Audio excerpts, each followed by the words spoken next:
Han membuka koper itu dan bertanya-tanya mengapa mereka memberinya sebuah setelan. Setelah koper itu terbuka sepenuhnya, terlihat beberapa gepokan uang yang sangat banyak yang berada di dalam koper itu. Melihat itu Hao Han sangatlah terkejut, ia berteriak menyatakan kalau mereka sudah pasti tulus. Malam hari pun tiba, di kantor biro khusus, terdengar suara Lin Fei yang berteriak karena mendengar Hao Han yang pergi ke perjamuan sendirian.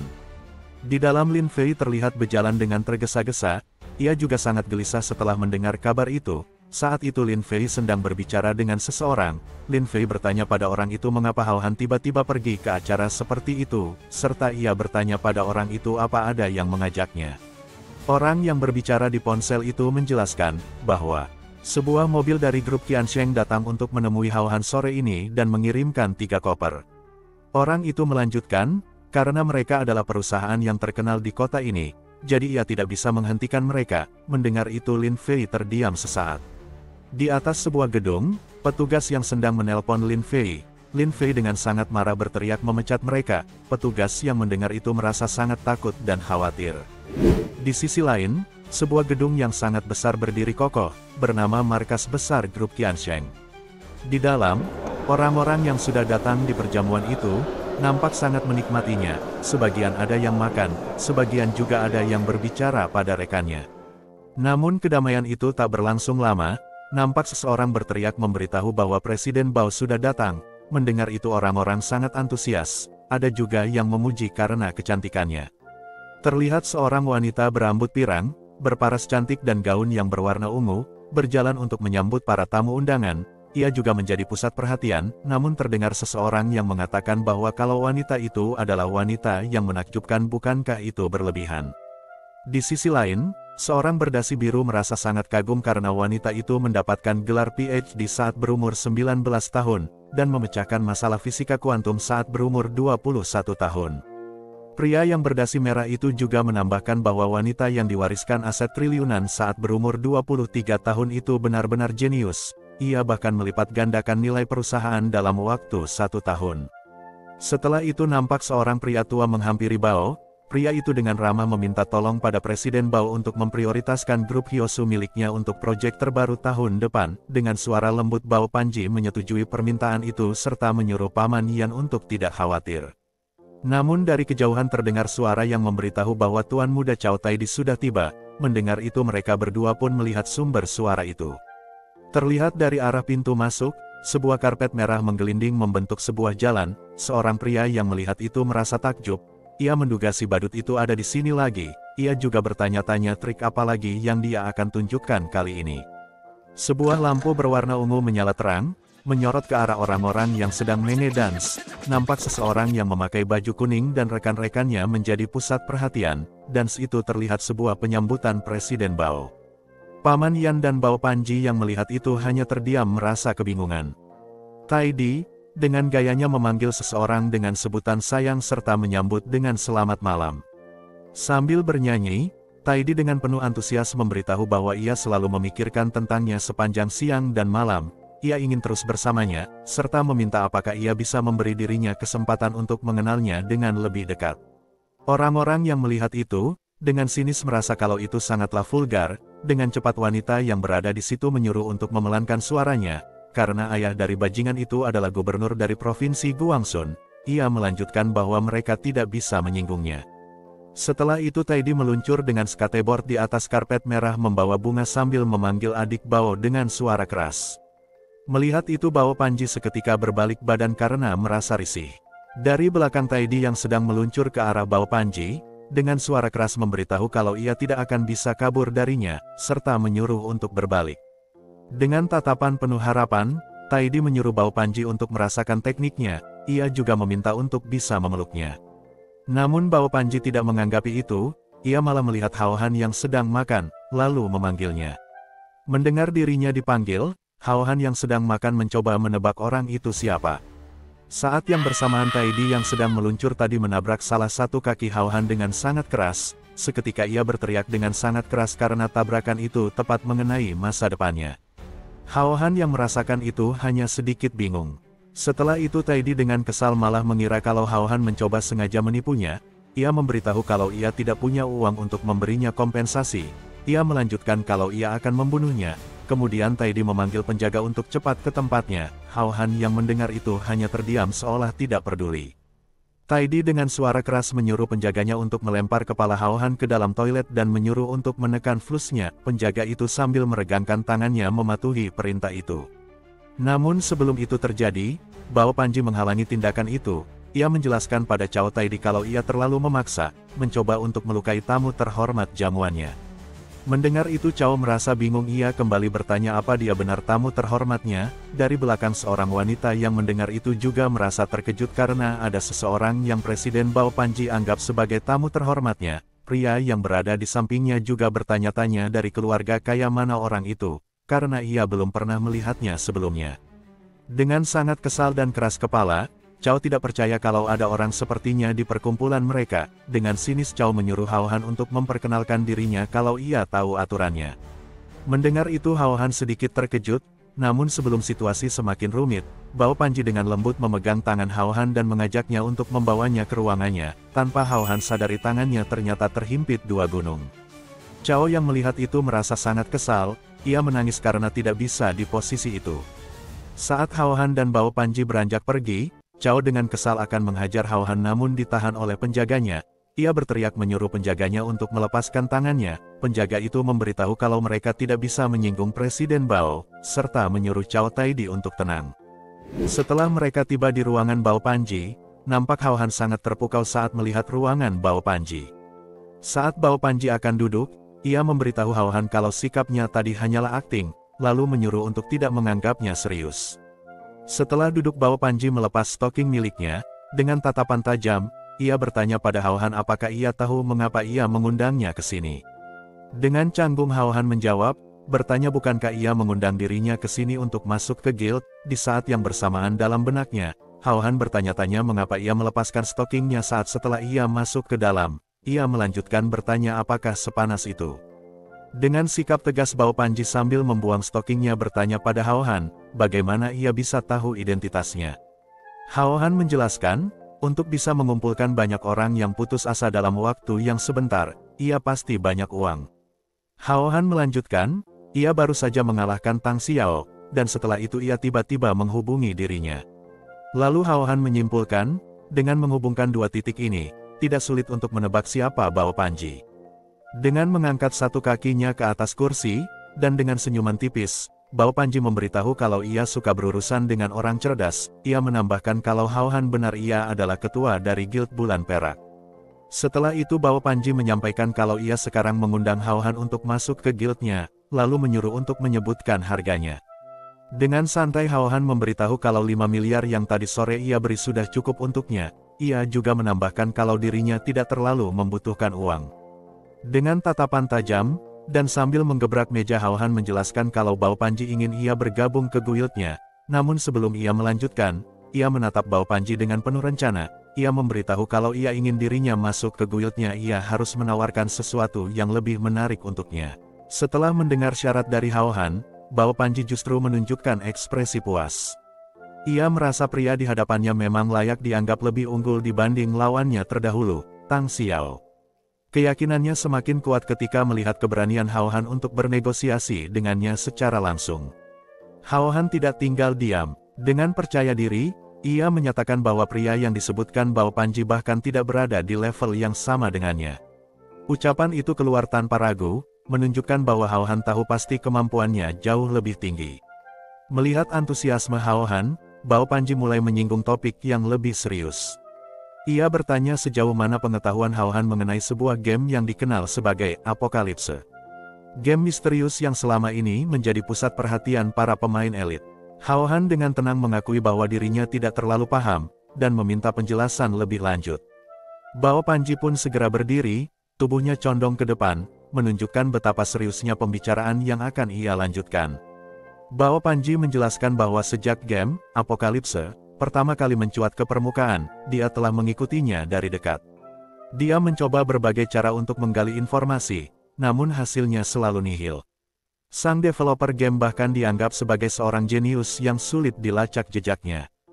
Dengan nada yang meyakinkan, Bao Panji menyimpulkan bahwa game ini bukanlah permainan biasa. Ada sesuatu yang lebih besar tersembunyi di balik semua sistem dan peristiwa yang terjadi di dalamnya. Tiba-tiba, suasana yang serius itu terganggu oleh Wan Xiang yang tiba-tiba muncul menampilkan ekspresi yang mengisyaratkan kesombongan. Melihat itu Hao Han sangat kesal, dengan tatapan tajam ia menyuruh Wan Xiang untuk berhenti bersikap sombong. Bao Panji yang melihat itu, sedikit bingung dengan tingkah Hao Han, ia menanyakan apa yang sedang terjadi. Namun Hao Han hanya tertawa kecil dan memintanya melanjutkan pembicaraan, tanpa mau menjelaskan gangguan tadi. Kembali ke topik utama, Bao Panji menyampaikan bahwa sejak kemunculan pertama game tersebut, ia telah berhasil mengumpulkan berbagai informasi dan item penting. Dan dari semua itu, ia menyadari satu hal besar. Di saat itu Bao Panji memperlihatkan layar holografik yang menampilkan sosok-sosok mengerikan dan entitas berbahaya yang tampak seperti berasal dari dunia lain. Sosok bertubuh besar dengan kekuatan berapi biru muncul, diikuti oleh makhluk menyerupai pahlawan super dan berbagai artefak bercahaya yang tak wajar. Semua itu tampak seperti hasil dari mimpi fiksi ilmiah. Di situ Bao Panji memberitahu kalau semua benda supranatural yang muncul ternyata memiliki satu sumber yang sama, yaitu game Apokalipse. Senjata canggih, makhluk mekanik bersenjata, hingga perlengkapan bertingkat tinggi mulai bermunculan, semuanya terhubung langsung dengan dunia dalam game tersebut. Bukan lagi sekadar permainan, tapi sebuah jembatan nyata antara dua dimensi yang kini mulai menyatu. Saat itu juga Bao Panji menatap Hao Han dengan tatapan serius, seolah menunggu reaksi darinya. Namun yang didapat justru bukan keterkejutan, melainkan sikap tenang yang menyiratkan bahwa Hao Han telah menduga hal ini sebelumnya. Sadar bahwa dirinya sempat lepas kendali, Hao Han buru-buru menyesuaikan sikapnya. Ia mengakui bahwa seharusnya fakta tentang penyatuan dua dunia merupakan informasi rahasia yang tidak boleh diketahui sembarangan.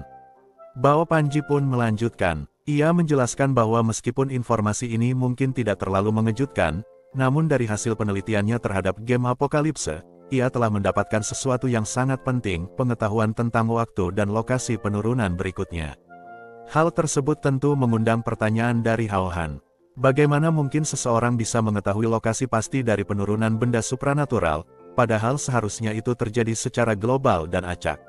Dengan nada yakin, Bao Panji menjelaskan bahwa penurunan memang terjadi bersamaan di seluruh dunia, tetapi benda-benda tingkat tinggi hanya jatuh di area-area khusus yang ia sebut sebagai tanah kesukaan dewa. Meskipun awalnya tampak acak, ia berhasil menemukan pola tersembunyi yang menjadi kunci dari semua itu. Layar digital menampilkan peta dunia yang dipenuhi dengan lingkaran-lingkaran berwarna, menunjukkan lokasi-lokasi yang diprediksi akan menjadi titik penurunan berikutnya. Pola tersebut, menurut Bao Panji, sudah ia pahami dengan cukup baik. Dalam momen yang mendalam, Bao Panji mendekati Hao Han. Dengan nada meyakinkan, ia menawarkan sesuatu yang besar, sebuah kesempatan untuk mencapai puncak hidup, asalkan Hao Han bersedia tunduk dan bergabung di bawahnya. Dari balik kaca transparan di gedung itu, tampak Hao Han dan Bao Panji berdiri saling berhadapan. Bao Panji, wanita elegan bergaun malam, meraih kerah baju Hao Han dan menatap matanya dengan intens. Namun, momen tersebut tak berlangsung lama. Suara langkah sepatu yang berat menghentak kaca dari luar mengisyaratkan bahwa seseorang sedang bergerak cepat menuju lokasi. Bukan tamu biasa, ini adalah awal dari penyergapan yang telah direncanakan lama. Terlihat, Lin Fei muncul di dinding luar gedung. Ia terlihat sedang melakukan operasi malam itu. Dengan penuh ketegasan, ia memerintahkan semua unit untuk bersiap dan mengikuti perintahnya. Misi mereka malam ini, menggagalkan rencana Bao Panji. Dalam hatinya, Lin Fei tidak menyangka bahwa Bao Panji, wanita yang tampak begitu mempesona di permukaan, ternyata adalah otak di balik guild misterius yang mereka buru. Ia tahu, jika Bao Panji berhasil mempengaruhi Hao Han, maka pihak kepolisian tidak akan lagi punya kendali atas situasi. Oleh karena itu, Lin Fei bergerak lebih cepat. Ia tidak bisa membiarkan Hao Han jatuh ke sisi yang salah. Di sisi lain Hao Han dengan tenang, ia menolak segala bujukan dari Bao Panji. Ia menyatakan bahwa dirinya telah terikat oleh janji kepada seseorang, sebuah pengakuan sederhana yang cukup membuat hati Bao Panji bergetar. Dari luar Lin Fei yang melihat Hao Han mengatakan itu seketika perasaan dalam dirinya berubah. Ia yakin bahwa, seseorang, yang dimaksud Hao Han adalah dirinya. Wajahnya memerah, hatinya berdebar. Untuk pertama kalinya, ia menyadari, inilah rasanya cinta. Kembali ke dalam ruangan, Hao Han memperingatkan Bao Panji. Ia menyarankan agar organisasi gelap itu segera dibubarkan sebelum pihak berwenang datang menjemputnya. Tanpa basa-basi, Hao Han pun berbalik dan meninggalkan tempat itu. Saat langkah kaki Hao Han menjauh, salah satu pengikut Bao Panji mengusulkan agar mereka membunuh pria itu. Namun, Bao Panji menolak ide tersebut. Menurutnya, pria seperti Hao Han terlalu menarik untuk dihabisi. Dengan senyuman yang syarat obsesi, Bao Panji menyatakan bahwa Hao Han cepat atau lambat akan menjadi miliknya. Di luar jam menunjukkan pukul 9.45 malam, kesunyian gedung tampak tak terusik. Namun 1 menit kemudian, mobil sport merah berhenti tepat di depan lobi, menandai dimulainya sebuah rencana yang telah lama disiapkan. Pukul 9.47, di dalam mobil itu, terlihat Chow Taidi sedang menunggu dengan ekspresi gelisah. Beberapa saat kemudian, Hao Han akhirnya keluar dari dalam gedung. Bawahan yang berada di dalam mobil yang melihat itu memberitahu Taidi dengan nada antusias bahwa Hao Han telah keluar. Mereka berdua tampak percaya diri, meyakini bahwa segalanya berjalan sesuai rencana, namun Taidi sedikit bingung karena Hao Han cepat sekali keluar dari gedung itu. Terlihat Hao Han yang memegang ponsel seakan sedang menghubungi seseorang. Bawahan Taidi mencoba menebak bahwa Hao Han sedang menghubungi sopirnya. Saat itu juga Taidi juga menantikan hal itu, ia juga ingin tahu dari keluarga kaya mana Hao Han. Namun dugaan mereka segera runtuh seketika. Hao Han yang mereka tunggu-tunggu itu malah berjalan santai menuju tempat parkir sepeda umum. Sontak, ekspresi mereka berubah menjadi syok total. Mereka tak menyangka bahwa pria yang dianggap punya status tinggi justru menggunakan sepeda umum sebagai alat transportasi.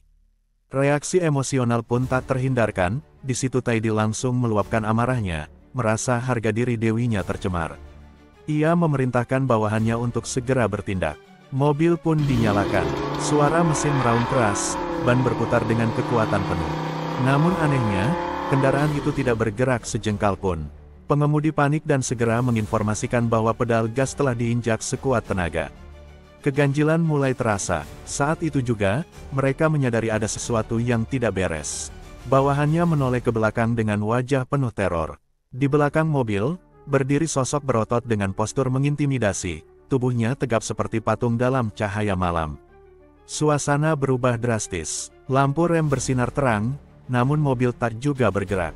Dua pria di dalam kabin kini membisu, hanya bisa memandangi bayangan mengerikan yang berdiri diam seperti batu, mengunci mereka dalam situasi tanpa jalan keluar. Terlihat sosok pria misterius muncul dengan tatapan menusuk, dan ternyata itu adalah Tang Xiao. Senyum tipis di wajahnya tidak membawa kehangatan, melainkan ancaman yang tersembunyi. Dengan tangan yang masih mengangkat mobil, ia meminta Chow Taidi untuk berbicara sebentar dengannya.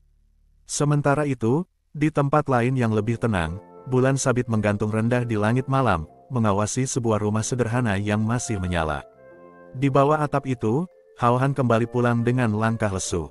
Sorot matanya menunjukkan keletihan, bukan dari fisik, melainkan beban batin. Ia bergumam, untuk menaiki sepeda umum pun ia merasa keberatan, bukan karena tak bisa, tapi karena tak layak secara materi.